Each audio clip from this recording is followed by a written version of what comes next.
गणपति बापा का आगमन होने वाला है और इसी के लिए देश भर में उत्साह का माहौल है। इसी के चलते नागपुर के धंतोली इलाके में नितिन टिकेकर ने गणपति बापा की कई मूर्तियां बनाई है। नितिन टिकेकर पिछले कई सालों से गणपति बापा की सुंदर मूर्तियां बनाते आ रहे हैं।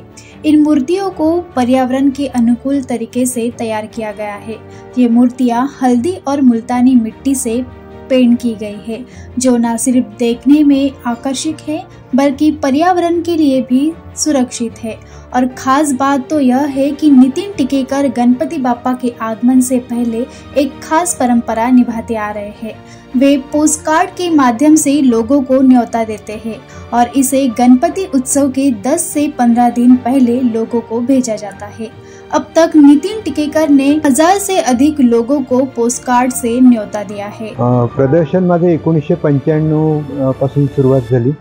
नागपुरात पहिल्यांदा मीच आणले पेणवरून गणपती, कारण त्याचं फिनिशिंग किंवा इको फ्रेंडली गणपती सगळे त्यांचे राहतात आणि फिनिशिंगमध्ये त्यांची खास वैशिष्ट्य राहते, म्हणजे मूर्ती मागून पुढून तुम्ही पाहाल तरी सारखंच फिनिशिंग राहतं मूर्तीचं। पर्यावरणासाठी आम्ही कारण शाडू मातीपासून बनलेले सगळे पूर्ण, जी फक्त म्हणजे मूर्तीसाठीच खास ती तयार केलेली असते माती, आणि दोन्ही आम्ही प्रकारचे ठेवले, रंगीत पण ठेवले, पण कलरसुद्धा ते घातक नाहीत अजिबात, पाण्यात जरी विरघळले तरी।